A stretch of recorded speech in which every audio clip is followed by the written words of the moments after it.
10 کے قریب لوگ قبرستان میں داخل ہو چکے تھے۔ سب کی نظریں آنند نام کے آدمی پر لگی تھیں کیونکہ وہی اس شو کا ڈائریکٹر تھا۔ میرا دل ابھی زور زور سے دھڑک رہا تھا۔ یہاں قبرستان میں آنے کے بعد ہی مجھے پتا چلا کہ یہ سارا شو ٹی وی پر جائے گا، اس لیے میں محتاط ہو گیا تھا۔ میں نے اپنا حلیہ بھی تھوڑا بہت بدل لیا تھا۔ ہم جیسے لوگ فوراً ہی ایجنسیز کی نظر میں آ جاتے ہیں۔ اگرچہ میں ایک ہجوم کا حصہ تھا مگر پھر بھی مجھے محتاط رہنا تھا۔ میرا تعلق پاکستان کے ایک نواحی علاقے سے ہے۔ میں پاکستان سے جب بھارت گیا تو میرا کام ایک ہی تھا، اپنے مشن کی تکمیل کرنا۔ اس مشن کے لیے چاہے میری جان بھی دینا پڑتی تو میں دے سکتا تھا۔ میرے دل میں کسی قسم کا کوئی شک و شبہ نہیں تھا۔ پاکستان سے جاتے وقت بھی میں سوچ کر گیا تھا کہ اگرچہ میں مر بھی گیا تو اپنے مقصد اور اپنے مشن میں کامیاب ہونے کے بعد مروں گا۔ مجھے جان کی بھی پرواہ نہ تھی، میں اس قدر اپنے مشن میں ڈوبا ہوا تھا کہ تبھی ڈائریکٹر آنند کی آواز آئی۔ وہ ارجن کو بلا رہے تھے۔ ارجن میرے ساتھ ہی کھڑا تھا۔ ارجن میرے ساتھ فلیٹ میں رہتا تھا۔ وہ ایک ایسا لڑکا تھا جس سے کوئی بات کرنا بھی پسند نہیں کرتا تھا۔ میری اور ارجن کی ملاقات بھی بہت دلچسپ ہے۔ یہ وہ دن تھا جب میں پہلی بار فلیٹ میں داخل ہوا تھا جو کہ میں نے کرائے پر لیا تھا۔ مجھے 6 مہینے تک یہیں پر رہنا تھا۔ یہ علاقہ پولیس کی نظر سے دور تھا، اس لیے میں یہاں پر رہنے کے لیے آیا تھا۔ یہاں کا کرایہ بھی مناسب تھا، مگر میں جیسے ہی فلیٹ میں پہنچا میری نظر راہداری میں موجود کھڑکی میں کھڑے اس لڑکے پر پڑی جو کہ نیچے چھلانگ لگانے ہی والا تھا۔ شاید کہ وہ زندگی سے بہت تنگ تھا اور اب مرنا چاہتا تھا۔ میں نے بھاگ کر اسے کھینچ لیا۔ اگرچہ میں اس کی زندگی بچانے پر خوش تھا پر وہ مجھ سے بہت ناراض نظر آ رہا تھا۔ کہنے لگا کہ تم نے مجھے کیوں بچایا؟ کہ میں نے تم سے کہا تھا کہ مجھے آ کر بچاؤ، مرنے کیوں نہیں دیا؟ مجھے یہ ارجن تھا جو کہ میرے ساتھ اس فلیٹ میں بعد میں رہنے لگا، مجھے اس سے بہت زیادہ انسیت سی ہو گئی تھی۔ ارجن بہت صاف دل کا مالک تھا۔ اسے دیکھ کر ایسا لگتا جیسے اس نے کبھی کسی کے بارے میں برا نہیں سوچا ہوگا، اور ایسا ہی تھا۔ میں نے ارجن سے اس کی مایوسی کی وجہ پوچھی تو کہنے لگا، مجھے کسی بھی فلم یا ڈرامے میں کام نہیں ملتا، میں تھک گیا ہوں یہ سارے کام کر کے، لیکن آج تک مجھے کسی نے آفر نہیں دی۔ ارجن کی مایوسی کی وجہ جان کر میں نے اسے بہت کچھ سمجھایا، بتایا۔ زندگی میں ایک نئے راستے پر اسے لے آیا تھا، ساتھ ساتھ میں اپنے مشن میں بھی لگا ہوا تھا۔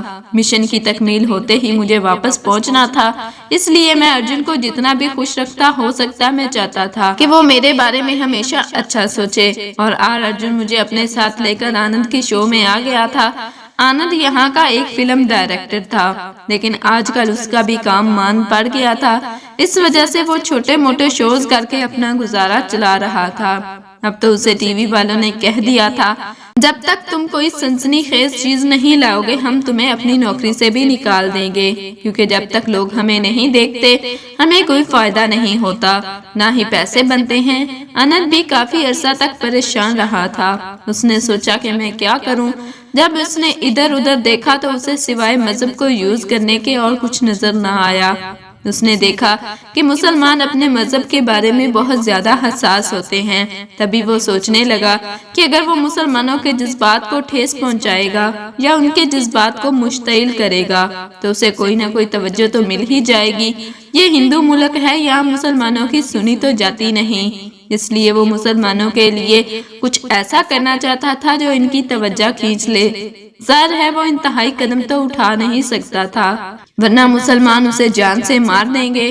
اس نے سوچا کہ میں کچھ ہلکا پھلکا کروں گا، کیونکہ مسلمانوں کی دلچسپی کا بھی باعث بنے گا۔ وہ مسلمانوں کے بارے میں جانتا گیا اور اسے پتا چلا کہ مسلمان جب ایک مردے کو قبر میں دفناتے ہیں اس کے بعد ان کے بہت سارے عقائد ہیں کہ قبر میں مردے کے ساتھ بہت سارے سوال و جواب کیے جاتے ہیں۔ آنند کیونکہ ہندو تھا وہ اس بات کو مانتا نہیں تھا۔ اس نے سوچا کہ میں یہ سچ سامنے لے کر آؤں گا کہ مرنے کے بعد مردے کے ساتھ قبر میں کیا ہوتا ہے، اس کے لیے میں یہ شو کروں گا۔ یہ ساری بات مجھے ارجن نے بتا دی تھی۔ ارجن بھی اسی شو کا حصہ تھا۔ ارجن کو آنند نے اس شرط پر نوکری دی تھی کہ وہ اس شو میں اس کا ساتھ دے گا اور ڈرے گا نہیں۔ ان لوگوں نے اپنے ساتھ گورگن اور مسلمانوں کے قبرستان کے معتبر شخص کو بھی اپنے ساتھ ملا لیا تھا، جبکہ مجھے یہ سارا خیال سنتے ہی عجیب سی بے چینی ہو رہی تھی۔ ارجن میرے ساتھ جانے کے لیے ضد کر رہا تھا۔ میں نے کہا ٹھیک ہے، لیکن تمہیں پتا ہے کہ میں مسلمان ہوں، ان چیزوں کا حصہ تو میں بالکل بھی نہیں بن سکتا۔ مجھے اپنی آخرت کی فکر ہے، میں سیدھا نرک میں جاؤں گا، تو اگر تم چاہتے ہو کہ میں تمہارے ساتھ چلوں تو میں ذرا دور کھڑا رہوں گا۔ ارجن نے میری بات پر یقین کر لیا اور مان لی، اور اس نے ساتھ چلا گیا۔ اب میں اس قبرستان میں کھڑا تھا۔ یہ مسلمانوں کا ایک مقامی قبرستان تھا اور یہیں پر یہ شو ہونے والا تھا۔ میرے تو ہاتھ پاؤں ٹھنڈے پڑ رہے تھے، بلکہ ماتھے سے پسینہ بھی آ رہا تھا۔ ایسا ہوتے ہوئے میں نے زندگی میں پہلے کبھی نہیں دیکھا تھا۔ تبھی شو کا آغاز کیا گیا۔ ہر طرف سے کیمرے اور لائٹس وغیرہ لگا کر ایک مکمل سیٹ کی سی شکل دے دی گئی۔ اس قبرستان میں عجیب سی ویرانی تھی۔ مجھے لگا جیسے آج کچھ بہت بڑا ہونے والا ہے۔ آنند نے کمرہ سیٹ کیا اور اپنی ریکارڈنگ کرنے لگا۔ وہ بڑا ہی پرجوش تھا۔ کہنے لگا آج میں آپ کو ایک ایسا منظر دکھاؤں گا جو آپ نے اس سے پہلے اپنی ٹی وی سکرین پر نہیں دیکھا ہوگا۔ ہم ایک قبر میں کیمرہ لگا کر اندر کے سارے مناظر ریکارڈ کریں گے۔ مسلمان تو یہ کہتے ہیں کہ قبر میں بہت زیادہ عذاب ہوتا ہے، تو آج ہم دو قبروں پر تجربہ کریں گے۔ ایک نیک عورت کی قبر میں لگائیں گے اور دوسرا کیمرہ ہم ایک ایسی عورت کی قبر میں لگائیں گے جو کہ یہاں کی مشہور گلوکارہ بھی تھی۔ دیکھیں گے کہ ان کا خدا اچھے مسلمانوں کے ساتھ کیسا سلوک کرتا ہے اور برے مسلمانوں کو آگ میں پھینکتا ہے یا نہیں۔ میں دل ہی دل میں استغفار کر رہا تھا۔ مجھے نہ جانے کیوں لگ رہا تھا کہ میں یہ منظر دیکھنے سے پہلے ہی زمین بوس ہو جاؤں گا۔ ساری ریکارڈنگ کرنے کے بعد ایک کیمرہ ارجن کو دیا گیا جو اسے قبر کے اندر لگانا تھا۔ ارجن کیمرہ لے کر قبر کی طرف بڑھا۔ اس نے قبر کو کھودنے کی کوشش کی، لاکھ کوشش کی، لیکن قبر کی مٹی بہت سخت تھی۔ کوشش کے باوجود بھی وہ یہ نہیں کر پایا۔ تبھی اس کی مدد کے لیے 3-4 لوگ اور آگے بڑھے۔ وہ قبر کھودنے کے لیے کسی ایسی چیز کی تلاش میں تھے جس سے مٹی کو اکھاڑا جا سکے۔ قریب ہی گورگن نے انہیں ایک کلہاڑی نما چیز دی جس سے وہ قبر کھودنے لگے۔ قبر کھودی تو آگے پتھر کی سیلیں پڑی تھیں، ان کو بھی ہٹانا بڑی مشکل بات تھی، لیکن اتنے میں ایک اور بات ہو گئی۔ قبرستان میں 3-4 مسلمان لوگ داخل ہوئے۔ وہ بہت غصے میں لگ رہے تھے۔ لگتا تھا کہ جس عورت کی قبر ہے اس کے لواحقین ہیں۔ انہوں نے آگے بڑھ کر قبر پر نام پڑھا اور پھر اسی طرف آ گئے۔ غصے میں اس ارجن نامی لڑکے سے پوچھنے لگے کہ تم یہ قبر کیوں کھود رہے ہو؟ یہ ہماری بہن کی قبر ہے۔ یہ سن کر ارجن پیچھے ہٹ گیا، جبکہ آنند کو بھی احساس ہوا کہ اس نے بہت بڑی غلطی کر دی ہے۔ مسلمان لوگ غصے میں لگ رہے تھے۔ دیکھو تم جو کر رہے ہو تمہارے لیے وہ بس ایک ٹی وی شو ہوگا، ہماری زندگیوں کا اور ہمارے اس پورے علاقے کا سوال ہے، ہماری عزت کا سوال ہے۔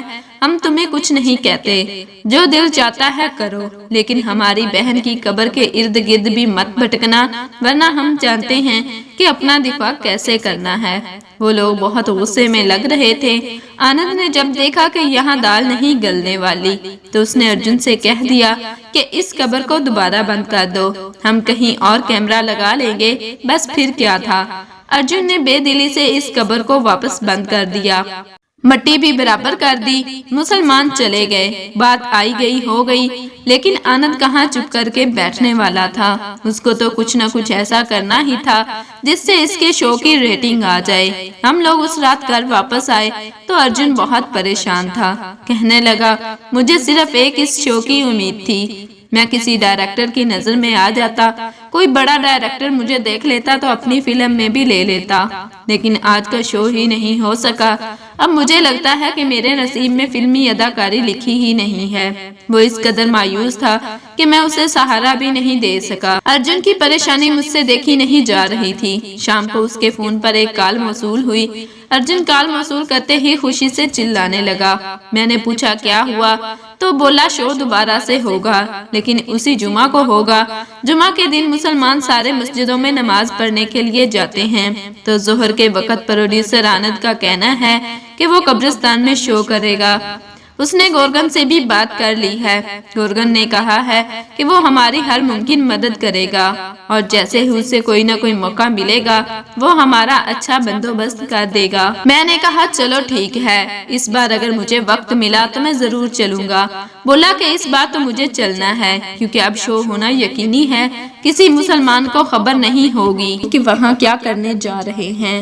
جب شو ٹی وی پر آئے گا تو سب لوگ خود ہی دیکھ لیں گے، اس کے بعد جو ہوگا دیکھا جائے گا، اسی سے تو شو کی ریٹنگ بڑھتی ہے، لیکن اگر شو ہونے ہی نہ دیا جائے تو ریٹنگ بھی نہیں آئے گی۔ ارجن کی بات سن کر میں مطمئن ہو گیا تھا۔ میں نے نماز پڑھی تو ارجن میرے پاس آ کر بیٹھا اور بولا اپنے خدا سے کہو کہ مجھے فلم میں ہیرو بنا دے۔ میں اس کی بات سے ہنس پڑا تھا۔ مجھے اپنے کام کی فکر تھی، تبھی مجھے بھی اپنے اسٹیشن کی طرف سے اطلاع دی گئی کہ میں اسی قبرستان میں جاؤں۔ مجھے آس پاس کوئی کام کرنے تھے۔ میں نے ارجن کو حامی بھر لی۔ میں نے کہا کہ ہاں میں نے بھی ادھر ہی جانا ہے، میں ایک اپنی ریسرچ کر رہا ہوں، اس سلسلے میں قبرستان جاؤں گا تو تمہارے ساتھ بھی ہو لوں گا۔ ارجن بہت خوش ہو گیا۔ صبح میں اٹھا، میں نے کپڑے تبدیل کیے، لیکن ارجن کی ایک بات مجھے بہت مشکوک لگ رہی تھی۔ اس کی کوشش تھی کہ کسی طرح وہ میرا پاسپورٹ اور کاغذات دیکھ سکے۔ کبھی میرے بیگ کی طرف بہانے سے ہاتھ بڑھاتا تو کبھی کہتا میری کوئی چیز گم ہو گئی ہے۔ وہ میری الماری کی طرف آنے کی کوشش کرتا۔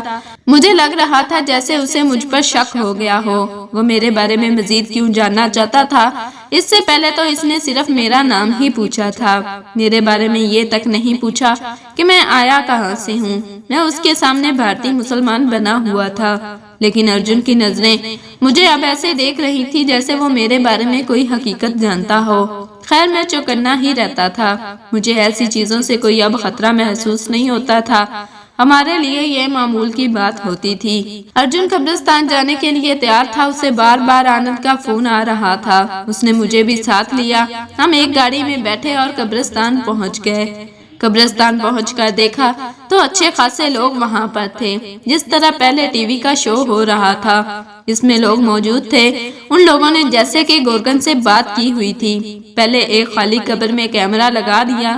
گورگن سے کہا کہ اب جو بھی میت آئے گی اس کو تم نے اسی قبر میں دفنانا ہے۔ گورگن پیسے لے کر مان گیا۔ 5-6 ہزار روپے میں اس نے یہ کام کر دیا تھا۔ مردے کو قبر میں دفنا دیا گیا، کیمرہ بھی لگا ہوا تھا، اب بس اس کی ریکارڈنگ چیک کرنا تھی اور ساتھ ہی ساتھ ان لوگوں کو بتانا تھا کہ قبر میں یہ ہوتا ہے۔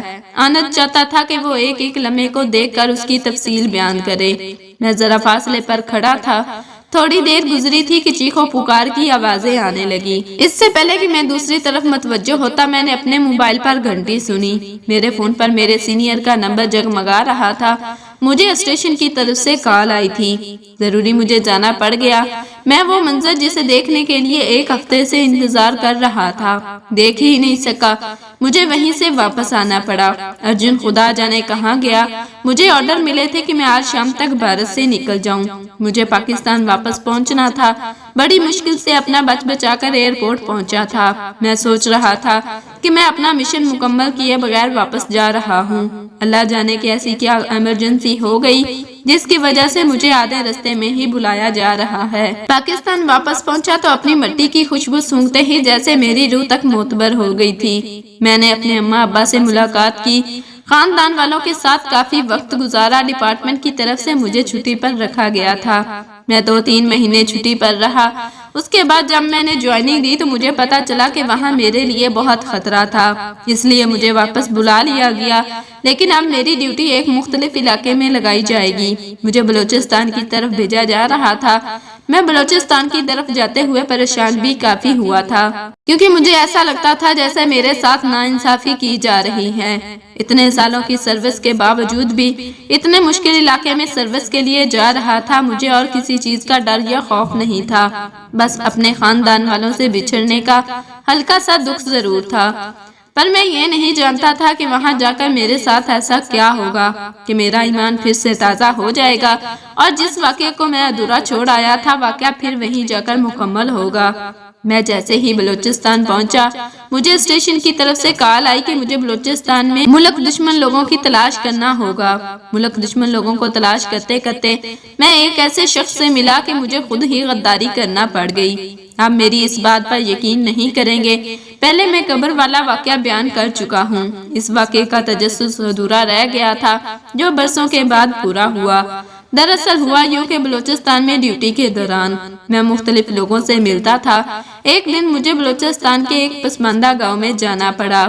مجھے یہاں رات گزارنا تھی کیونکہ یہاں کوئی غیر معمولی حرکت ہو رہی تھی۔ مجھے اسٹیشن کی طرف سے آرڈر ملا تھا اگر کوئی بھی غیر معمولی شخص مجھے نظر آئے تو میں فوراً اسے گرفتار کر لوں۔ میں کافی زیادہ الجھن کا بھی شکار تھا۔ اس وقت رات کے تقریباً 8 بجے تھے۔ عشاء کی اذان ہونے لگی۔ میں مسجد گیا، وہاں پر ایک امام مسجد سے میری ملاقات ہوئی تو مجھے لگا جیسے میں نے اسے کہیں دیکھا ہے۔ وہ چہرہ جانا پہچانا سا لگ رہا تھا۔ میں سوچ بھی نہیں سکتا تھا کہ میں اتنے بڑے دشمن سے دوبارہ اس روپ میں ملوں گا۔ میں نے سوچا کہ میں امام مسجد سے اس کے بارے میں معلومات حاصل کروں گا، اس سے پوچھ گچھ کروں گا اور تفتیش تو کروں گا کہ وہ آیا کہاں سے ہے، کس خاندان سے ہے، رہتا کہاں ہے، کدھر سے ہے۔ میں نے بھی جب لوگ چلے گئے تو وہیں پر ڈیرا ڈال دیا۔ میں مسجد کے صحن میں ہی بیٹھا رہ گیا۔ امام مسجد مجھے دیکھتا، کبھی وہ خود بے چین ہوتا تو کبھی مجھے جانے کا اشارہ کرتا، لیکن میں کہاں جانے والا تھا، میں وہیں بیٹھا رہ گیا۔ تھوڑی دیر کے بعد امام صاحب خود ہی میرے پاس آئے۔ میں نے کہا آپ کون ہیں؟ میری بات سن کر وہ چونک سا گیا۔ میں امام مسجد ہوں، میرا نام ناصر احمد ہے۔ تم مجھ سے ایسا کیوں پوچھ رہے ہو؟ ناصر احمد یہ پٹھانوں کا نام تو نہیں لگ رہا؟ میں نے کھوج لگاتے ہوئے کہا تھا۔ ہاں تو کیا بلوچستان میں صرف سارے پٹھان ہی رہتے ہیں؟ یہاں کیا انسان نہیں رہ سکتے؟ وہ میری بات سن کر بہت ناراض ہوا تھا۔ لیکن مجھے یہ تو بتاؤ کہ تمہارا کنبہ قبیلہ کہاں ہے؟ تم میرے کنبے قبیلے کے پیچھے کیوں پڑ گئے ہو؟ تمہیں بتاؤں کہ کام کیا ہے، کیوں آئے ہو؟ یہاں وہ مجھ سے نظریں چرا رہا تھا۔ میں تمہاری تفتیش کرنے آیا ہوں کہ تم کون ہو۔ میں آگے بڑھ کر اس کا گریبان پکڑ لیا۔ اس کی آنکھوں میں خوف چھلکنے لگا۔ میرے ذہن میں ایک دھماکہ سا ہوا۔ یہ تو ارجن ہے جسے میں بہت سال پہلے بھارت میں دیکھ چکا تھا اور اس کے ساتھ رہ بھی چکا تھا۔ ارجن نے داڑھی رکھ لی تھی اور اس کے سر پہ بال بھی کافی زیادہ تھے۔ جبکہ میں اس سے ملا تھا تو سر پر ہلکے بال اور کلین شیف کے ساتھ کوئی مختلف انسان لگ رہا تھا۔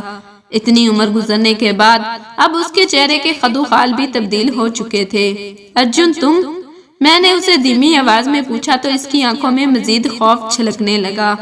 ہاں دوست، میں تم میری پوری کہانی سنو گے، اس کے بعد تم مجھے کچھ نہ کہو گے۔ خدا کے لیے پہلے مجھے چھوڑو، مجھ سے میری پوری کہانی تو سنو، پھر تمہیں یقین آئے گا کہ میں یہاں پر کیوں آیا ہوں۔ تو پہلے میری کہانی سنو، پھر مجھے سزا دو۔ مجھے قبول ہے۔ ارجن کی بات سن کر بہت عرصہ پہلے کی انسیت مجھے نرم کر رہی تھی۔ میں نرم نہیں پڑنا چاہتا تھا، اس سے سختی رویہ رکھنا چاہتا تھا، لیکن ارجن نے کہا اس کی کہانی ہی ایسی ہے جسے سن کر میں اپنا فیصلہ بدل لوں گا۔ یاد ہے تمہیں جب تم وہاں آگرہ میں رہتے تھے، ایک دن ہم قبرستان میں گئے تھے۔ قبرستان میں جا کر ہم نے شوٹنگ کرنے کے لیے کیمرہ وغیرہ لگایا تھا۔ اس دن تم وہاں سے غائب ہو گئے تھے۔ اس دن کے بعد سے نہ تم ملے نہ میں تمہیں۔ پھر تم کیسے کہہ سکتے ہو کہ میں غدار ہوں یا پھر میں آتنکوادی ہوں؟ تمہارے ملک میں فساد کرنے آیا ہوں، میں تو یہاں امن کا پرچار کرنے آیا ہوں۔ دیکھو ارجن، میری تمہارے ساتھ دوستی علیحدہ ہے، لیکن بات جب ملک پر آ جاتی ہے تو انسان دوستی اور رشتہ داری کو نہیں دیکھتا۔ اگر تم مجھے سچ بتا دو گے تو میں تمہیں کچھ نہیں کہوں گا۔ میں نے کہا تھا بالکل سچ کہوں گا، سچ کے علاوہ کچھ نہیں کہوں گا۔ اس نے بڑی ہی عقیدت سے کہا تھا تم مسلمان ہو گئے ہو یا پھر ڈھونگ کر رہے ہو؟ ڈھونگ کیوں کروں گا میرے دوست؟ تمہیں کیا لگتا ہے انسان جب اپنی آنکھوں سے کچھ دیکھتا ہے تو اس کے دل پر اثر نہیں ہوتا؟ تم خود ہی تو بتاتے تھے کہ کتنے لوگوں نے اسلام قبول کیا اس طرح کے معجزے دیکھ کر۔ بس اس دن وہاں پر بھی ایک معجزہ ہوا تھا جس نے مجھے تبدیل کر کے رکھ دیا اور میں اسلام قبول کرنے پر مجبور ہو گیا۔ کس دن معجزہ ہوا تھا؟ وہی جب ہم لوگ قبر میں کیمرہ لگا کر اندر کی ریکارڈنگ دیکھنا چاہتے تھے۔ کیا معجزہ ہوا تھا مجھے بھی بتاؤ، میں نے سنجیدگی سے پوچھا۔ معجزہ ہی ہوا سمجھو جب ہم لوگوں نے کیمرے کی ریکارڈنگ چیک کرنا چاہی۔ تو LCD ایسے پھٹی جیسے کسی نے اندر سے دھماکہ کیا ہو۔ ڈائریکٹر یہ دیکھ کر خوف زدہ ہو گیا تھا۔ اسے لگا کہ شاید بجلی کی شاک کی وجہ سے ہوا ہے، لیکن تاریخ میں کبھی ایسا نہیں ہوا کہ مانیٹر خود بخود پھٹ جائے۔ یہی نہیں، وہاں پر آگ بھی بھڑک اٹھی تھی۔ جس قبر کو یہ لوگ کھوج رہے تھے اس میں بھی دھماکہ سا ہوا، ہر طرف دھواں پھیل گیا۔ کسی نے سوچا بھی نہیں تھا کہ یہ سب ہو جائے گا۔ آنند کے بھی وجود لرزہ طاری تھا۔ جانتے ہو وہاں پر ایک زلزلہ بھی ہوا جس نے ہمیں حواس باختہ کر دیا۔ ہم لوگ اپنی ساری چیزیں وہیں چھوڑ کر وہاں سے چلے گئے تھے۔ مجھے تو لگا تھا میں نے جان بچا لی تو بہت بڑا کام کیا، کیونکہ وہاں سے زندہ بچ کر آنا بھی بڑی بات تھی۔ آنند کے چہرے پر سخت زخم آئے تھے۔ وہ تو ہسپتال میں مر گیا تھا، اس کے بعد اس کا کیریئر ہوتا تو میں کیریئر کرتا۔ میں نے بھی حق اور سچ کی تلاش شروع کر دی، لیکن مجھے لگا میں یہاں پر رہوں گا تو گھٹ گھٹ کر مر جاؤں گا، اس لیے میں خفیہ طریقے سے پاکستان آ گیا۔ میں بازار میں بھی نہیں جاتا تھا، یقین مانو نہ ہی میں نے فوج میں کوئی جوائننگ دی ہے، نہ میں یہاں جاسوسی کی غرض سے آیا ہوں۔ میں صرف اور صرف اسلام کے قلعے میں رہنا چاہتا ہوں، یہاں کی اقتدار میں رہنا چاہتا ہوں۔ تم تو جانتے ہو کہ ماحول کتنا برا اثر رکھتا ہے انسان پر۔ اب تم کہو گے کہ تم مکہ کیوں نہیں گئے، وہاں تو زیادہ اسلام ہے۔ تو میرے دوست میں ان لوگوں کو جانتا نہیں ہوں۔ وہاں پر رہنا بھی آسان نہیں ہے، لیکن یہاں میرے لیے رہنا بھی آسان ہے اور اسلام کو سمجھنا بھی۔ اگر تمہیں لگتا ہے کہ میں جھوٹ بول رہا ہوں تو تم بے شک میری جان لے لو، مجھے یہی لگے گا کہ میں شہید ہو گیا ہوں۔ سیدھا اللہ کے پاس جاؤں گا۔ اس کی جنت میں ارجن ایسی باتیں کر رہا تھا، مجھے اس پر شک بھی ہوا کہ یہ حد سے زیادہ نیک بن کر کیا دکھانا چاہتا ہے۔ خیر ارجن یعنی کہ اب ناصر احمد کے بارے میں نے کافی تحقیق کی، ادھر ادھر سے پوچھا۔ وہ کسی غیر قانونی یا پھر مشکوک سرگرمی میں ملوث نہیں تھا، نہ اس سے کوئی ملنے آتا تھا۔ ویسے بھی یہ ایک عام سا گاؤں تھا، میں نے اسے اسلام کے جذبے کو بالکل بھی ٹھیس نہیں پہنچانا چاہتا تھا، اس لیے میں نے اس واقعے کو آگے رپورٹ بھی نہیں کیا۔ یہاں پر چھپے باقی ملک دشمنوں کے خلاف بہت کارروائیاں بھی کی، لیکن میری اس حرکت کو آپ غداری کہیں یا پھر بے وقوفی، میں کچھ نہیں کہوں گا۔ میرا ایمان ہے کہ کوئی شخص اللہ کے نام پر اتنا بڑا جھوٹ بول کر اتنے لوگوں میں مقبول نہیں ہو سکتا جیسا کہ ارجن ہے۔ ارجن کے بہت سارے چاہنے والے اور عقیدت مند روزانہ اس کے پاس بیٹھتے ہیں اور اسلام کے بارے میں گفتگو کرتے ہیں۔